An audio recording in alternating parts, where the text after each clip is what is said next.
वसुदेवसुतं देवं कंसचाणूरमर्दनं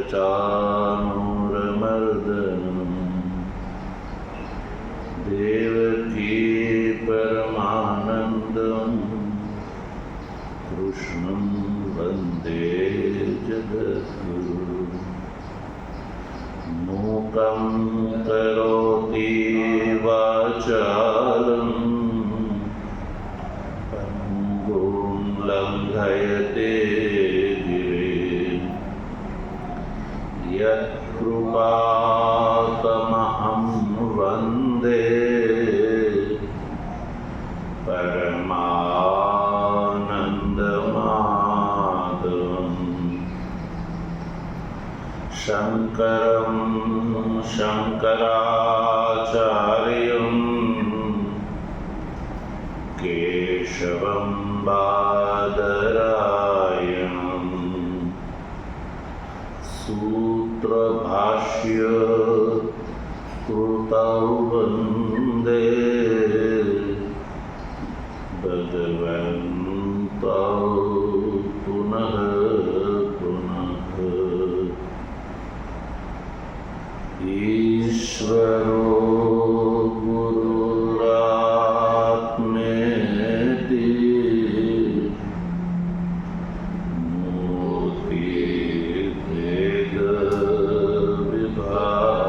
मूर्तिभेदविभागिने व्योमवद् व्याप्तदेहाय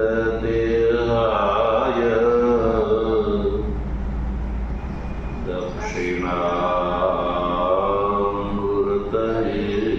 नमः। ॐ शान्ति शान्ति शान्ति।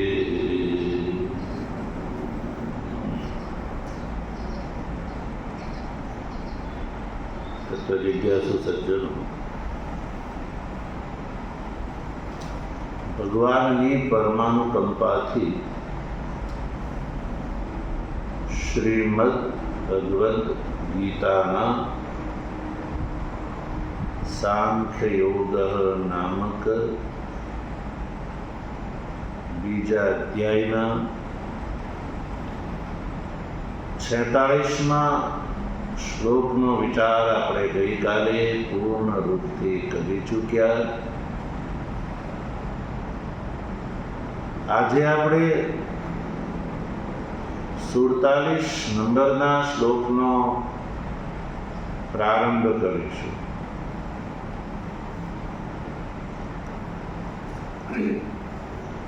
તો પ્રશ્ન ઉભો થાય છે કે ભગવાને સાધ્ય પણ બતાવી દીધું અને સાધન પણ બતાવી દીધું।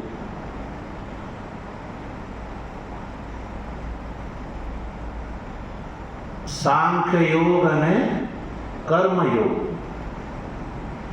या भगवान श्री कृष्णના શબ્દ પ્રમાણે કહીએ તો સાંખ્ય બુદ્ધિ અને યોગ બુદ્ધિ।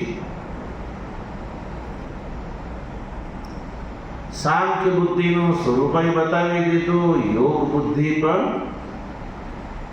ભગવાન શ્રી કૃષ્ણ નિષ્કામ કર્મયોગ બતાવી ચૂક્યા। તો હવે આગળ શું બતાવી રહ્યા છે? ભગવાન શ્રી કૃષ્ણ અને અર્જુનનો જે માનસિક સ્વરૂપ છે એ ભગવાન ભાષ્યકાર જાણે છે। તો જ્યારે 46મા શ્લોકમાં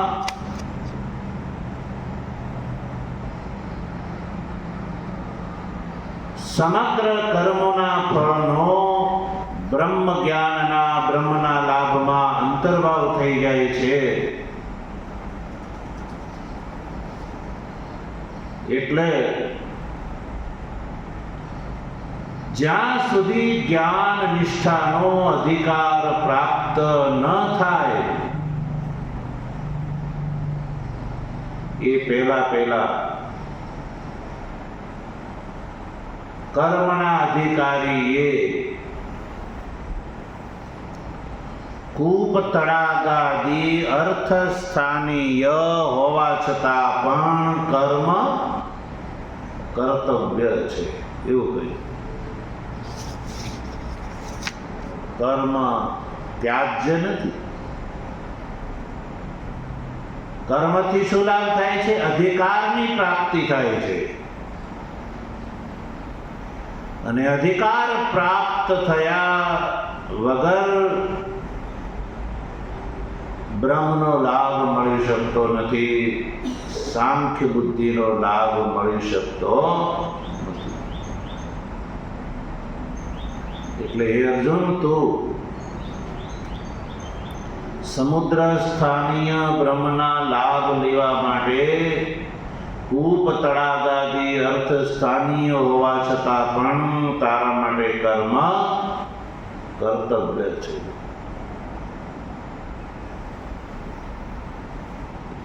હવે અર્જુનના મનની એક શંકા એટલે કે પ્રશ્ન ઉભો કરીને આગળ 47મા શ્લોકનો વિવેચન ભગવાન ભાષ્યકાર કરે છે. ભાષ્યમાં જો તવ ચ, શ્લોકની પૂર્વે એટલું છે ને,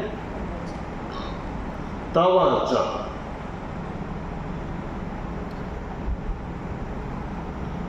અર્જુન કદાચ એમ કે ભગવાન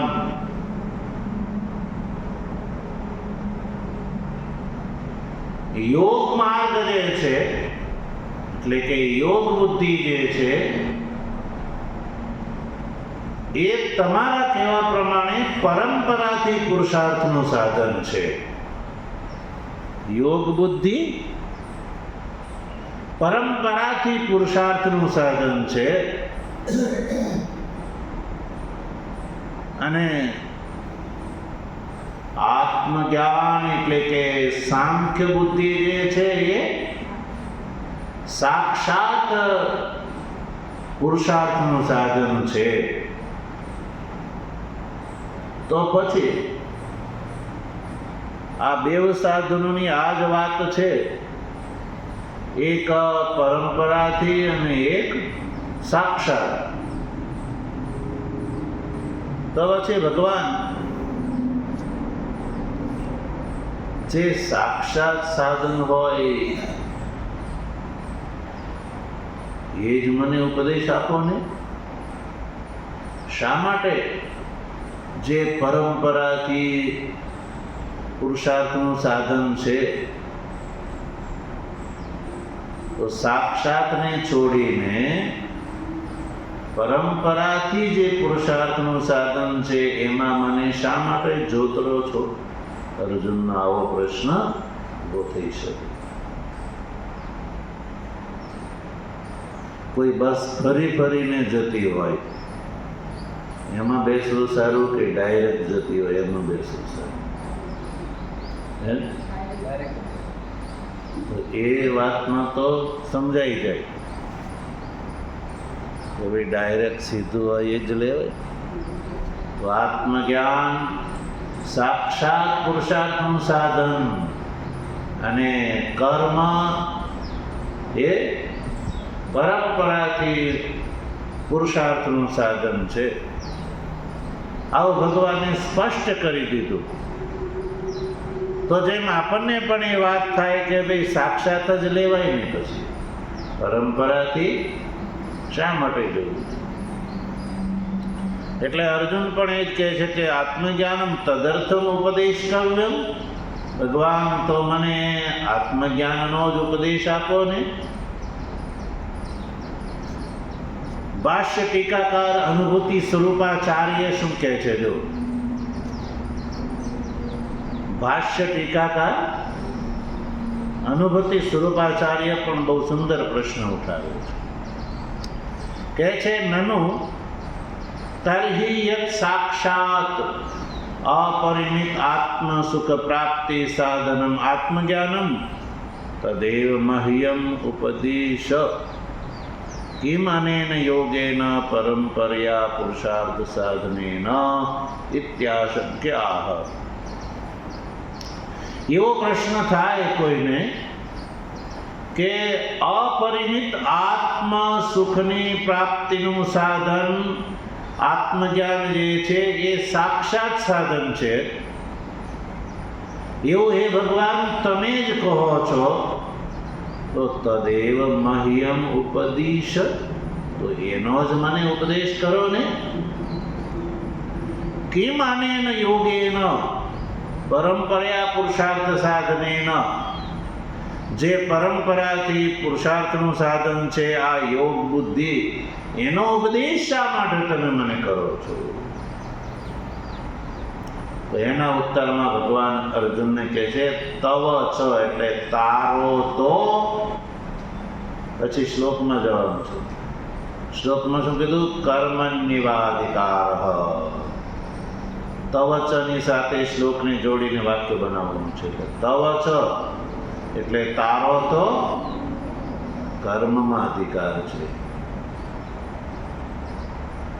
તું હજી સાક્ષાત આત્મજ્ઞાન સાધનના ઉપદેશનો અધિકારી તું નથી. કર્મણી એવ અધિકાર. એટલે હવે આપણે શ્લોકનું ઉચ્ચારણ કરીશું.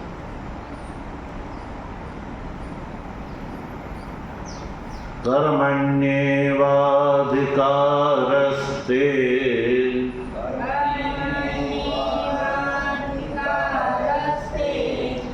મા ફલેષુ કદાચન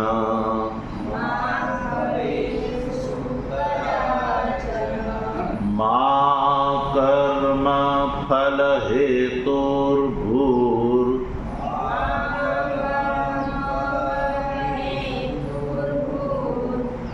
મા તે સંગોસ્ત્વકર્મણિ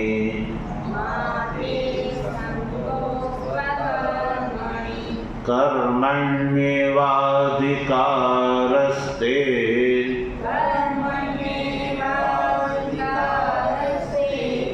મા ફલેષુ કદાચન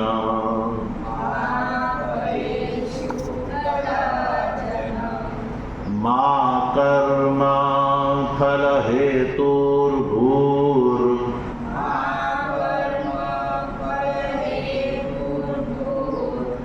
મા તે સંગોસ્ત્વકર્મણિ.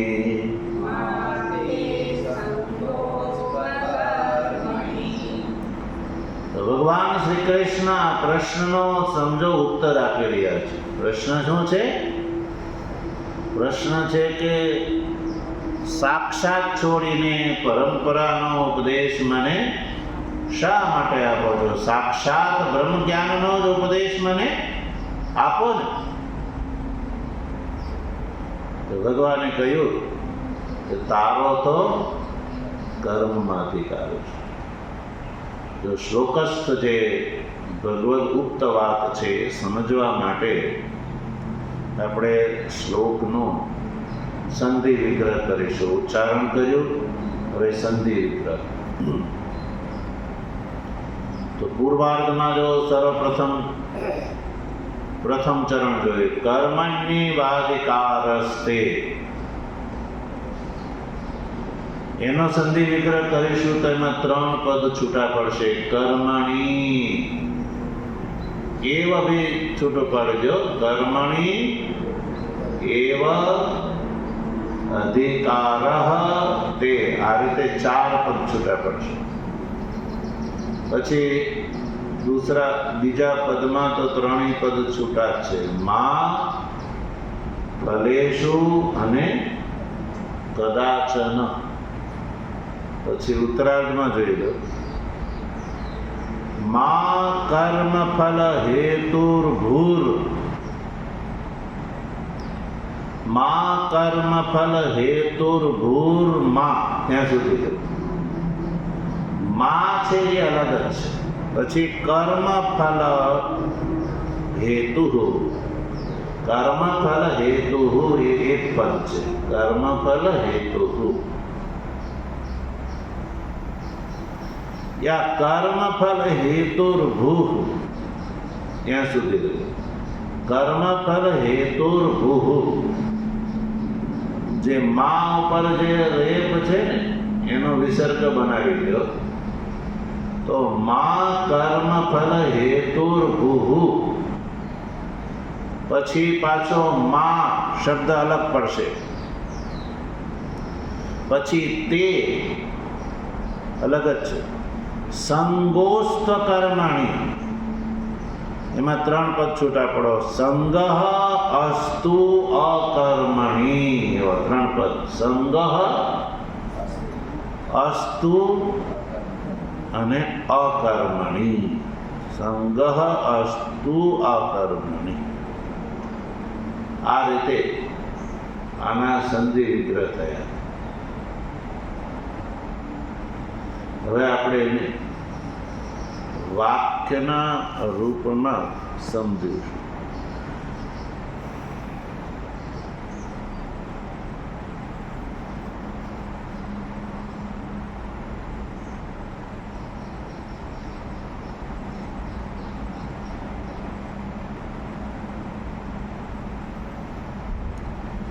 વાક્યના રૂપમાં આપણે એના 4 વાક્ય બનાવીશું. 4 વાક્ય.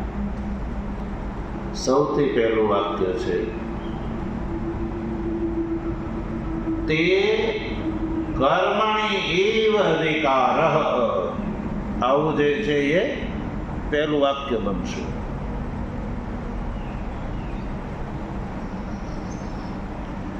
તે કર્મણિ એવ અધિકારઃ.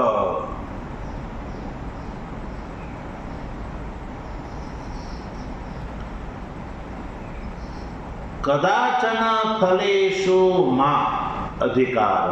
ઉપરથી લગાડો. કદાચન ફલેષુ મા અધિકારઃ. ક્યારેય પણ તારો ફળમાં અધિકાર નથી.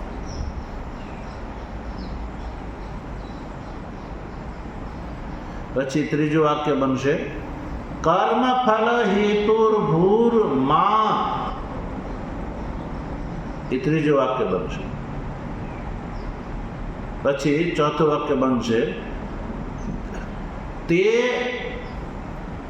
અકર્મણિ સંગઃ મા અસ્તુ. આ રીતે આ 4 વાક્ય બન્યા. તો હવે સૌથી પહેલો જે વાક્ય છે તે કર્મણિ એવ અધિકાર. પ્રથમ ચરણનું પ્રથમ વાક્ય તે કર્મણિ એવ અધિકારઃ. અર્જુનના આ પ્રશ્નના ઉત્તરમાં ભગવાને કહ્યું કે તેનો અર્થ છે તવ. કે તવ એટલે હે અર્જુન તારો તો કર્મણિ એવ અધિકાર. કર્મમાં જ તું કર્મનો અધિકારી છો. તારો કર્મમાં અધિકાર છે, હજી આત્મજ્ઞાનમાં નહીં.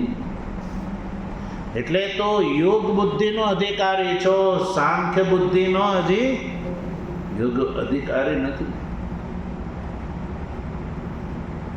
તે કર્મણિ એવ અધિકાર. તે એટલે તારો.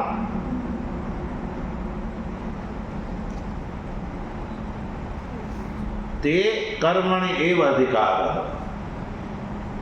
હવે જે કર્મણિ એવ, એમાં જે એવ શબ્દ છે ને, કર્મણિ એવ, એવ જે છે એ અન્યનો વ્યાવર્તક છે. અન્યનો વ્યાવર્તક છે. કર્મણિ એવ તો શેનો વ્યાવર્તક છે? તો અહીંયા 2 વાત ભગવાન બતાવી રહ્યા છે, કર્મનિષ્ઠા અને જ્ઞાનનિષ્ઠા. જો એક વાત યાદ રાખજો, જ્યારે યોગ બુદ્ધિ શબ્દ પ્રયોગ કરવામાં આવે ત્યારે સામે સાંખ્ય બુદ્ધિ, યોગ નિષ્ઠા શબ્દનો પ્રયોગ આવે ત્યારે સામે સાંખ્ય નિષ્ઠા, કર્મયોગ તો એની સામે સાંખ્ય યોગ. યોગ બુદ્ધિ અને સાંખ્ય બુદ્ધિ આ બધા શબ્દનો અર્થ એક થાય છે. જેમ કે યોગ બુદ્ધિ, યોગ નિષ્ઠા, કર્મ નિષ્ઠા, કર્મયોગ, આ બધા અર્થ એક છે. એવી રીતે સાંખ્ય યોગ, સાંખ્ય નિષ્ઠા, સાંખ્ય બુદ્ધિ, જ્ઞાન યોગ, આવા શબ્દ પ્રયોગ આવે તો એમ નહીં સમજવું કે આ જુદા જુદા અર્થમાં આ શબ્દનો પ્રયોગ થાય છે, પણ એક જ અર્થમાં આ શબ્દોનો પ્રયોગ થાય છે. એટલે ભાષ્યકારે વ્યાવર્તક સાધન બતાવ્યું, ન જ્ઞાન નિષ્ઠાયામ, કે જ્ઞાન નિષ્ઠામાં તારો અધિકાર નથી, તો કર્મણી એવ અધિકાર. અર્જુન, તારો તો કર્મમાં જ અધિકાર છે.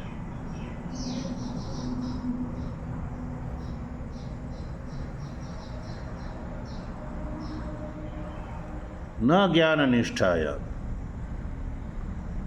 જ્ઞાન નિષ્ઠામાં તારો અધિકાર નથી.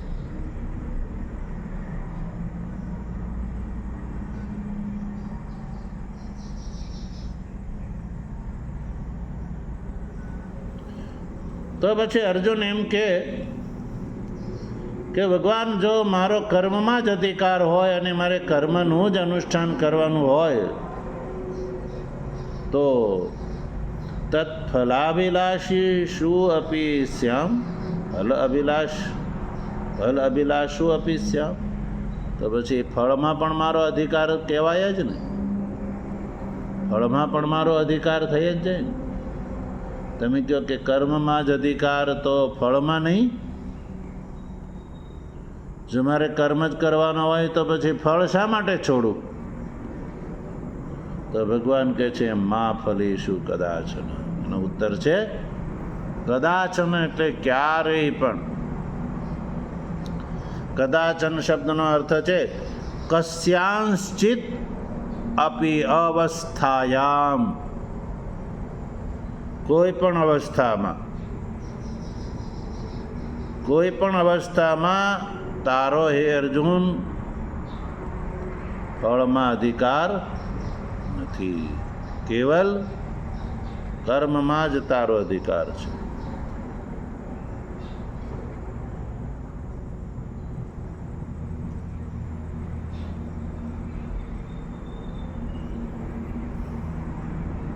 આ બીજું વાક્ય થયું.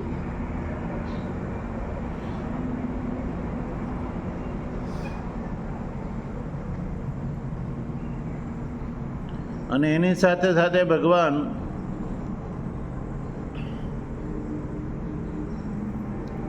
કહે છે કે જો તારી કર્મફળમાં તૃષ્ણા થશે, કર્મના ફળમાં તારી તૃષ્ણા થશે, તો તું કર્મના ફળની પ્રાપ્તિનો તું હેતુ બની જઈશ.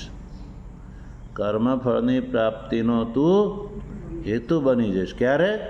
જો કર્મફળની તૃષ્ણાવાળો જો તું થઈશ તો પછી કર્મના ફળની પ્રાપ્તિનો તું હેતુ બની જઈશ. ભાઈ, કર્મના ફળની પ્રાપ્તિનો હેતુ તારે નથી થવાનું. એટલે કહ્યું કે મા કર્મ ફળ હેતુર્ભુઃ, તું કર્મના ફળની પ્રાપ્તિનો હેતુ ન બન. અને જો બનીશ ને તો અનિષ્ટનો ભાગીદાર થઈશ. તું અનિષ્ટનો. તારો જે યોગ આ સાંખ્ય માર્ગ એટલે આત્મજ્ઞાન છૂટી જશે અને પછી એ કર્મના ફળને ભોગવવા માટે તારે જન્મ ધારણ કરવો પડશે. શું કરવું પડશે? જન્મ ધારણ કરવું પડશે. કારણ કે કર્મનું ફળ જે છે એ સંસાર છે. કર્મનું ફળ સંસાર છે. નિષ્કામ કર્મનું ફળ આત્મજ્ઞાન છે, પણ સકામ કર્મનું ફળ સંસાર છે. અને એ ફળ પ્રાપ્ત કરવા માટે શરીર આવશ્યક છે. શરીર વગર કર્મના ફળનો ભોગ થઈ શકતો. આ શરીર છે એ કર્મનું ફળ છે. ચાહે દેવ શરીર હોય કે મનુષ્ય શરીર હોય કે તિર્યક શરીર હોય, એ ત્રણેય કર્મના ફળ છે.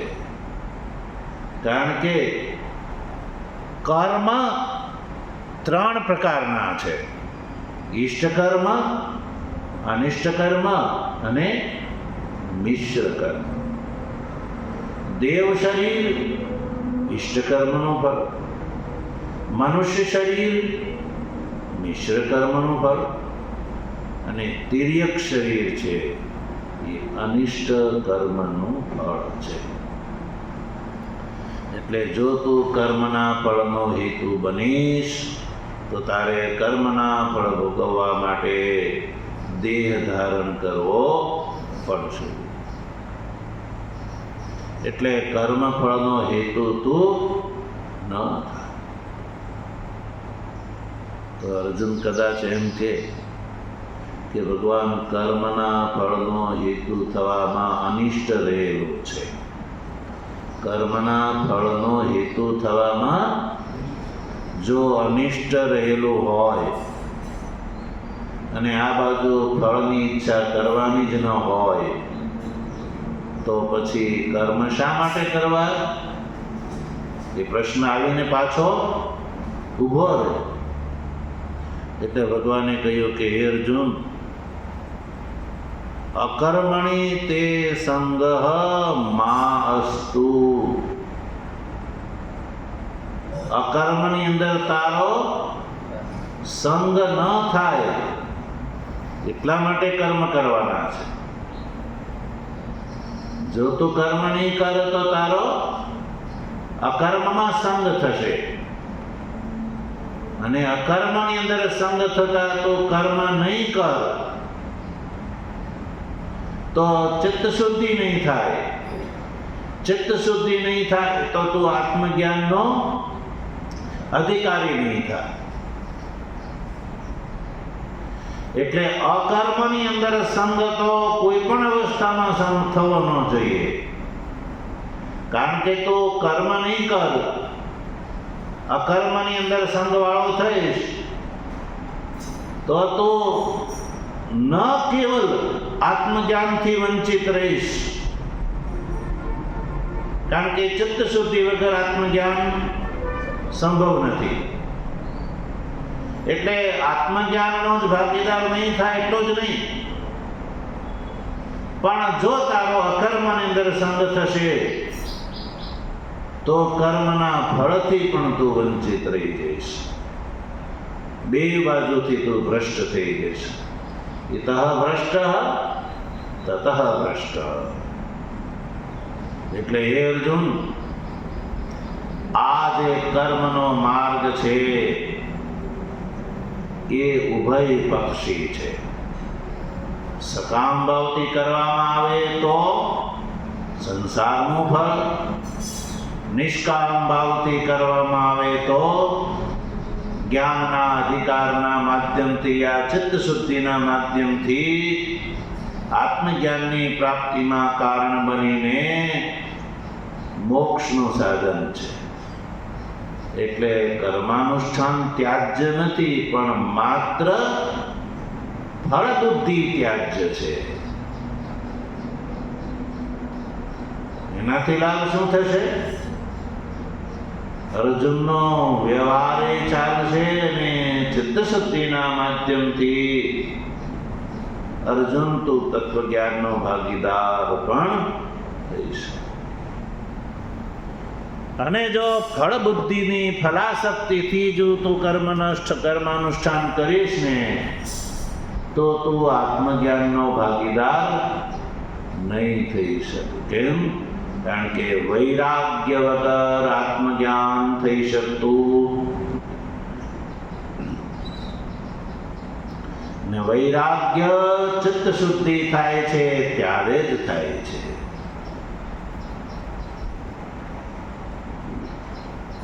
સકામ કર્મથી ચિત્ત શુદ્ધિ થતી નથી, કારણ કે એમાં તો કર્મફળ પ્રત્યે આસક્તિ છે. સંસાર પ્રત્યે સુખ બુદ્ધિ સત્ય બુદ્ધિ જેને હોય એ જ સકામ કર્મ કરે ને. એટલે સકામ કર્મનું ફળ સંસાર છે, નિષ્કામ કર્મનું ફળ આત્મજ્ઞાન છે.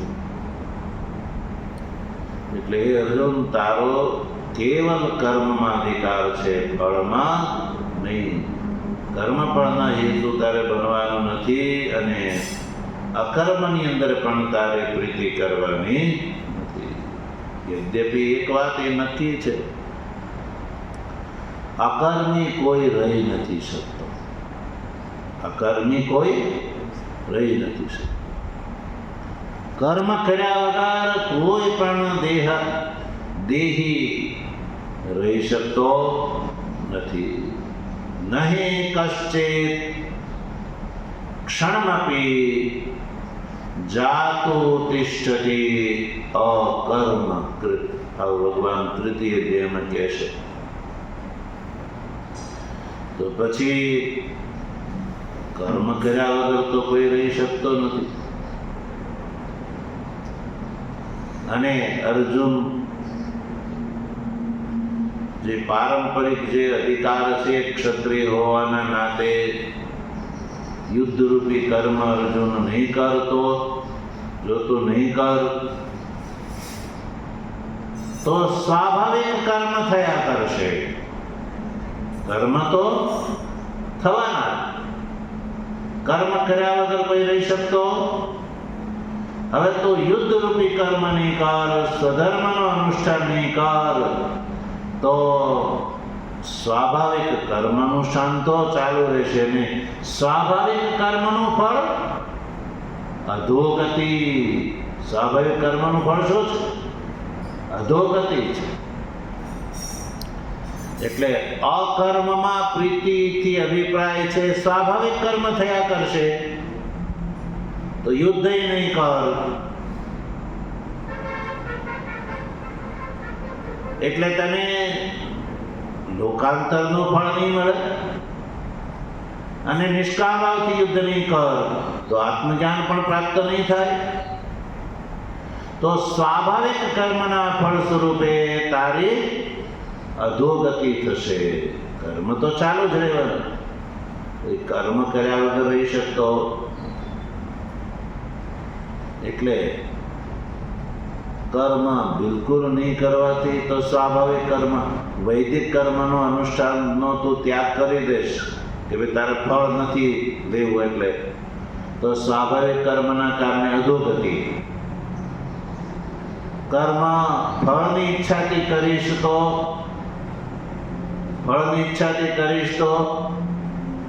સ્વર્ગાદિની પ્રાપ્તિ. જે ફળ નાશવંત છે, સંસારનું ફળ છે.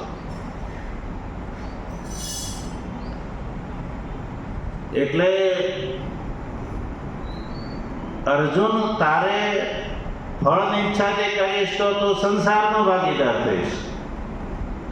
જે સંસાર નાશવંત છે અને દુઃખદાયી છે. સ્વાભાવિક કર્મ કરીશ તો નહીં કરીને સ્વાભાવિક થશે તો અધોગતિનો ભાગીદાર થઈશ. એટલે ફળનો પણ કર્મ કરવાના છે, ફળની ઈચ્છાથી નહીં. અને વૈદિક જ કર્મ કરવાના. એ કરીશ તો તું સ્વાભાવિક કર્મથી બચી જઈશ. આવું જો કર્મ કરીશ તો સ્વાભાવિક કર્મ નહીં થાય અને ફળની ઈચ્છા નહીં કર, એટલે સંસારની ફળની પ્રાપ્તિ નહીં થાય. તો પછી એ કર્મનું ફળ માત્ર ચિત્ત શુદ્ધિ થશે. વચ્ચેનો માર્ગ, નિષ્કામ કર્મનું ફળ ચિત્ત શુદ્ધિ, અને ચિત્ત શુદ્ધિના માધ્યમથી વૈરાગ્ય, ત્યારબાદ સંન્યાસ, અને ત્યારબાદ શ્રવણાદિ સાધન, અને આ રીતે તું આત્મજ્ઞાનનો ભાગીદાર થઈ શકીશ. એટલે અર્જુન, તું કહેતો હો કે સાક્ષાત પુરુષાર્થનો સાધનનો ઉપદેશ છોડીને ભગવાન મને તમે પરંપરાથી પુરુષાર્થના સાધનનો ઉપદેશ કેમ આપો છો? તો ભગવાન શ્રી કૃષ્ણે કહ્યું કે અર્જુન, હજી તારો કર્મમાં અધિકાર છે. તો આ રીતે આપણે સામાન્ય અર્થ શ્લોકનો સમજીશું. ક્યાં હવે જોઈએ, ભાષ્યમાં જોઈએ. ભાષ્યમાં જો શ્લોકની નીચે કર્મણ્યવાધિકાર, એ મૂળ શ્લોકનો પદ છે. મૂળ શ્લોકમાં આવ્યો છે ને, કર્મણિ એવ અધિકાર, પ્રથમ ચરણમાં.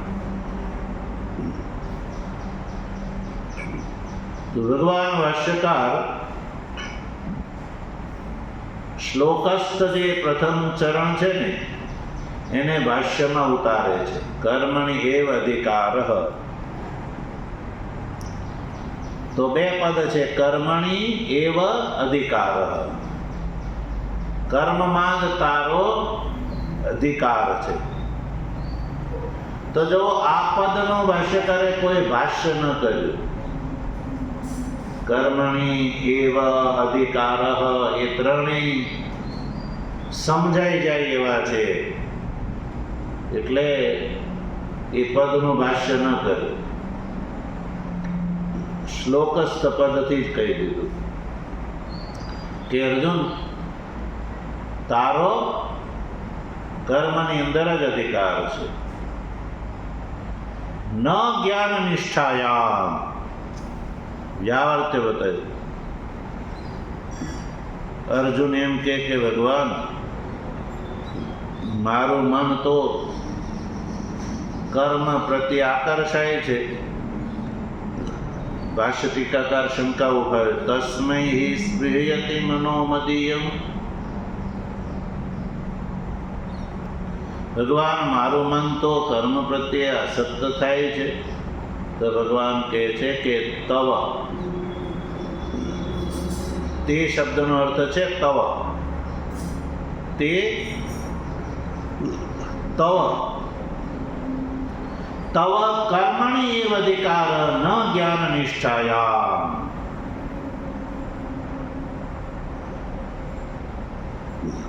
ભાષ્ય ટીકાકાર લખે છે ને, તસ્મૈ હિ સ્પૃહયતિ મનોમદીયમ. તસ્મૈથી અભિપ્રાય છે આત્મજ્ઞાન. શું છે અરે, કે મારું મન તો આત્મજ્ઞાન રૂપી સાધન પ્રત્યે આકર્ષાય છે. તો ભગવાન કહે છે કે તારો જ્ઞાન નિષ્ઠામાં અધિકાર નથી, પણ કર્મમાં જ તારો અધિકાર છે, ન જ્ઞાન નિષ્ઠામાં. તને ભલે લાગતો હોય કે મને જ્ઞાન નિષ્ઠામાં મારું મન જાય છે, પણ અધિકાર તારો હજી એમાં નથી. કર્મણિ એવ તે અધિકાર. આ વાત થઈ.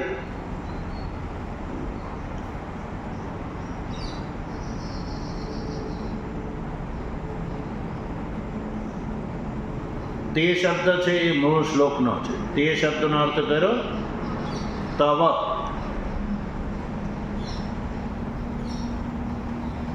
તવ એ અર્થ કર્યો ભગવાન.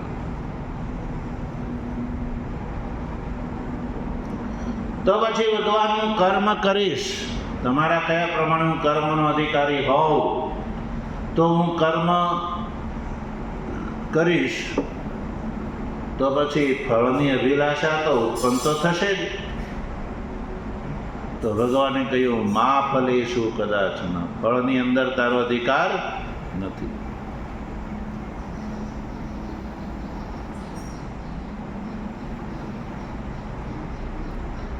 એટલે શ્લોકમાં કહ્યું, મા કર્મ ફળ હેતુ બહુ.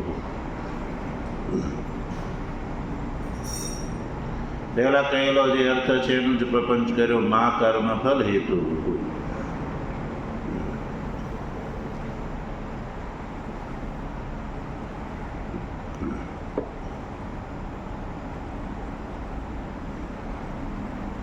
તો ફલાભિસંધિ જો સંભવ ન હોય તો કર્મ અકરણ, કર્મ ન કરવું, એ જ આગળ કહેવાય ભગવાન.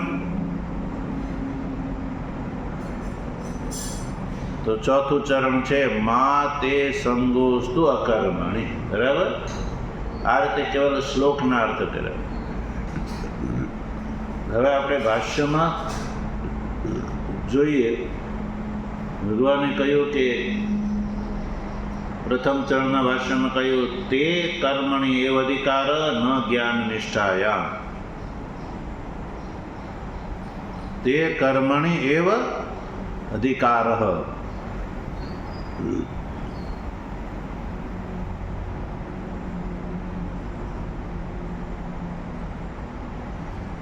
તત્ર ચ કર્મ કુર્વત મા ફલેષુ અધિકાર અસ્તુ. તત્ર ચ એને કર્મમાં અધિકાર છે એટલું જ નહીં, કર્મમાં તો તારો અધિકાર છે. બીજી વાત એ છે કે કર્મ કુર્વત, કર્મ કરતા કરતા પણ મા ફલેષુ, ફળની અંદર તારો અધિકાર નથી. મા ફલેષુ અધિકાર, મા ફલેષુ.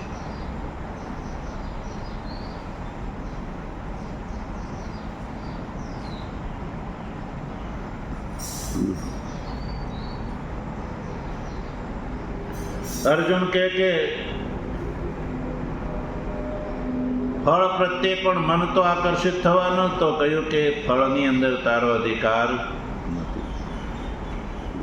અને તવ શબ્દથી અભિપ્રાય છે તું ક્ષત્રિય હોવાના નાતે તારો આ યુદ્ધરૂપી કર્મની અંદર જ અધિકાર છે. એટલે તારે યુદ્ધરૂપી કર્મનો ત્યાગ કરવાનો.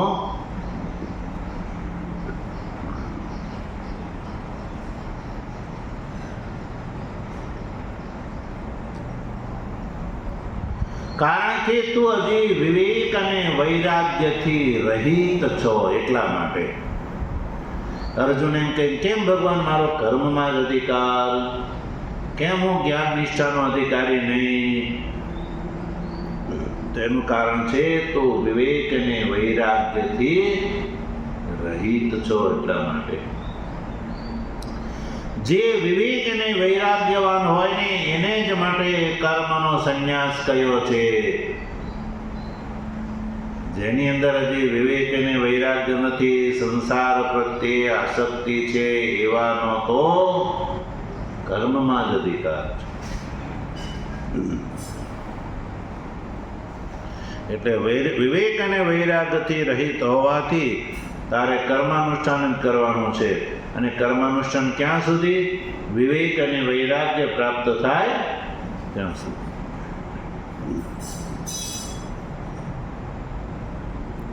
અને અર્જુન સંન્યાસની વાત કરતો હતો તો ભગવાન કહે છે કે સંન્યાસનો અધિકારી તો તું ત્યારે જ થઈ શકીશ જ્યારે તું વિવેક અને વૈરાગ્યથી સંપન્ન થઈશ. ત્યારે વિવેકાદિશાલી છે એનો જ સંન્યાસમાં અધિકાર છે. કારણ કે જ્ઞાન નિષ્ઠા એ શું છે? સર્વ કર્મનો સંન્યાસ.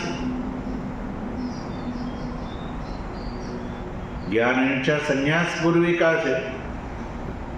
એટલે જ્યાં સુધી તારું ચિત્ત શુદ્ધ નહીં થાય, વિવેક વૈરાગ્ય નહીં થાય, ત્યાં સુધી તારો સંન્યાસમાં અધિકાર નથી.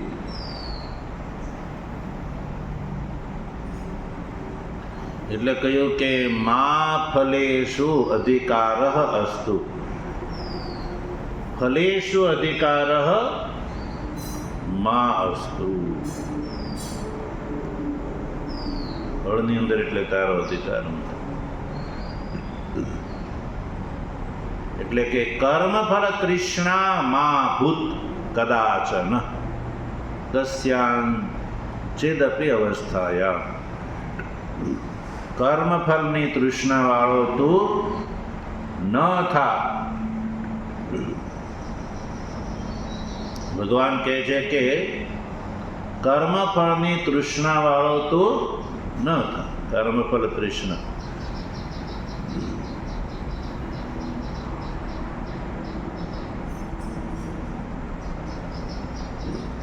ફલની અંદર અધિકારનો અભાવ ભગવાન બતાવે છે. કર્મફળની તૃષ્ણા વાળો તારે થવાનું નથી. અર્જુન પૂછે કે કર્મફળની તૃષ્ણામાં કોઈ સમયનું નિર્ધારણ છે? તો કે નહીં. કદાચન એટલે કે ક્યારેય પણ નહીં. કદાચન શબ્દ છે એ મૂળનો છે. કદાચન પદનો અર્થ કરે છે કસ્યાંચિત અપી અવસ્થાયામ, કોઈ પણ અવસ્થામાં, કસ્યાંચિત અપી અવસ્થાયામ.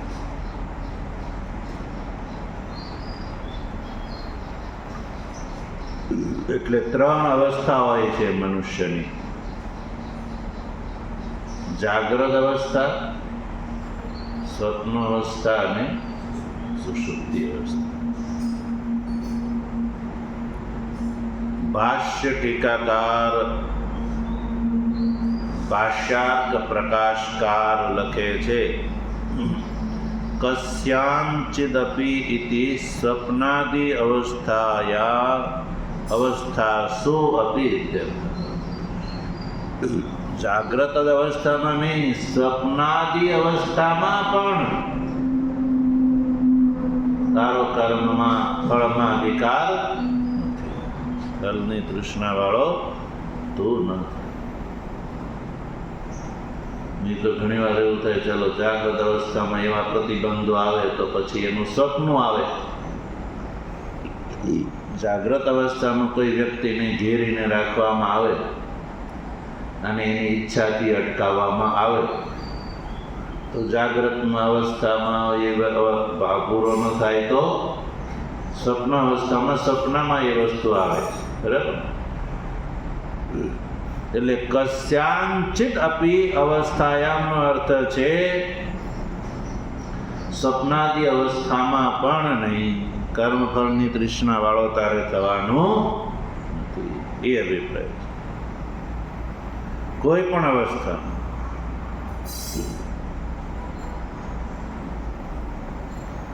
ભાષ્ય ટીકાકાર આનંદગીરી જે લખે છે કર્માનુષ્ઠાનાત પ્રાક ઊર્ધ્વં તત્કાલે ચ ઇતિ એતત કદાચન ઇતિ વિવક્ષિતમ. વિદ્વાન મહાપુરુષો જે છે એ ભિન્ન ભિન્ન અર્થ કાઢે છે. ભાષ્ય ટીકાકાર કદાચન શબ્દનો અર્થ એવો કરે છે કે કર્માનુષ્ઠાનની પહેલા પણ નહીં, કર્માનુષ્ઠાનની પહેલા પણ તારે કર્મફળની તૃષ્ણા વાળો નથી થવાનું. ઊર્ધ્વમ, કર્માનુષ્ઠાન કર્યા પછી પણ તારે કર્મફળની તૃષ્ણા વાળો નથી થવાનો. અને તત્કાલે છે એટલે કર્મ કરતી વખતે પણ નહીં. આમ કદાચન શબ્દના આવા અર્થ કર્યા આનંદગીરી ટીકાકારે. એટલે કે મા ફલેષુ અધિકાર અસ્તુ કર્મફલ તૃષ્ણા મા ભૂત. કર્મફળની તૃષ્ણા વાળો તું ન થા ક્યારેય પણ. ક્યારેય પણ એટલે કર્મ કર્યા પહેલાંય નહીં, કર્મ કર્યા પછી નહીં, અને કર્માનુષ્ઠાન સમયે પણ તારા મનમાં કર્મફળ પ્રતિ તૃષ્ણા થવી જોઈએ નહીં. એટલે ભગવાનનો અર્થ કહેવાનો અભિપ્રાય કે મા ફલેષુ કદાચન તે અધિકાર, તારો ફળની અંદર કોઈ પણ અવસ્થામાં તારો અધિકાર નથી. એ તો વર્તમાન કાળમાં લોકો શું કરતા હોય, પહેલા સંકલ્પ કરે કે આ ફળ પ્રાપ્ત થઈ જાય ને પછી હું ભગવાન તમને લાડુ ચડાવીશ યા આમ કરીશ. લોકોમાં એટલે કર્મ કર્યા પહેલા ફળની ઈચ્છા. એવું નહીં કે ચાલો પહેલા ભગવાનને રાજી કરીને પછી ફળ માંગીએ, એવું નહીં. પહેલા તમે રાજી થાઓ, પછી રાજી થવાનું કારણ હું તમને ભોગ લગાડું એ પહેલા. પણ વ્યવહાર શું કહે છે ખબર? અમારે કોઈની પાસે કંઈ લેવું હોય તો પહેલા એને ઉપહાર આપવો પડે. ઉપહારથી રાજી થયા પછી કેવું ભાઈ મારે તારી આ રીતે જરૂર છે, તો પેલો મદદ કરે જ ને. પણ એમ કે ભાઈ તું પહેલાં મને એમ કરતો, હું તને ઉપહાર ચડાવ્યું, તો પેલો કે ભાઈ મારે તારા ઉપહારની કાંઈ જરૂર નથી એમ કહીને એ છૂટો થઈ જાય. તો ભગવાને એવું કહે ને ભાઈ મારે તારા ફળની કંઈ જરૂર નથી. એટલે કદાચન શબ્દનો અર્થ ભગવાન ભાષ્યકારે કર્યો કસ્યાંચિદ અપી અવસ્થાયામ, કોઈ પણ અવસ્થામાં. તો હવે અહીંયા અવસ્થાનો શું અર્થ છે એ પાછો પ્રશ્ન ઊભો થાય. ભાષ્યકાર કદાચન શબ્દનો અર્થ શું કરે છે? કસ્યાંચિદ અપી અવસ્થાયામ, એટલે એ અર્જુન કોઈ પણ અવસ્થામાં. તો હવે અવસ્થાથી શું લેવાનું એ ભાષ્યથી સ્પષ્ટ ન થયું, એ વાત બાકી રહી ગઈ. તો ભાષ્ય ટીકાકાર એ વાતને ખોલે છે. તો આનંદગીરીજી ટીકાકાર લખે છે કર્માનુષ્ઠાનની પહેલા પણ નહીં, કર્માનુષ્ઠાન પછી પણ નહીં, અને કર્મ કરતી વખતે પણ નહીં. અને ભાષ્યાર્થ પ્રકાશકારના કયા અનુસાર અવસ્થાનો અર્થ છે જાગ્રતારી અવસ્થા. એટલે જાગ્રત અવસ્થામાં નહીં અને સ્વપ્નમાં પણ નહીં. શા માટે એવું? તો આગળ જો ભાષ્યકાર લખે છે યદા કર્મફલે તૃષ્ણા તે સ્યાત તદા કર્મફલ પ્રાપ્તે હેતુ સ્યાત. કહે છે કે જો તને કર્મફળની તૃષ્ણા થશે તો તદા કર્મફળ પ્રાપ્તિમાં હેતુ પણ તું થઈશ. કર્મફળની પ્રાપ્તિનોય તો હેતુ તારે થવું પડશે. કર્મનું ફળ પણ, તો કર્મફળ જે છે એ પોસ્ટ પણ તારા જ ઘરે આવશે, એ બીજાના ઘરે નહીં જાય. તારા મનમાં કર્મફળની તૃષ્ણા થશે તો પછી કર્મનું ફળની પ્રાપ્તિનો પણ હેતુ તારે બનવું પડશે.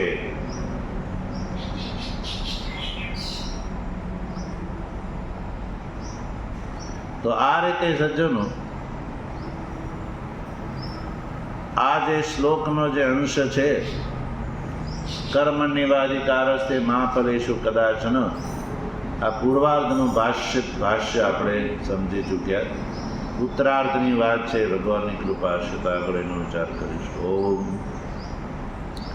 વસુદેવ સુતં દેવં કંસચાણૂરમર્દનમ દેવકી પરમાનંદમ કૃષ્ણં વંદે જગદ્ગુરુ.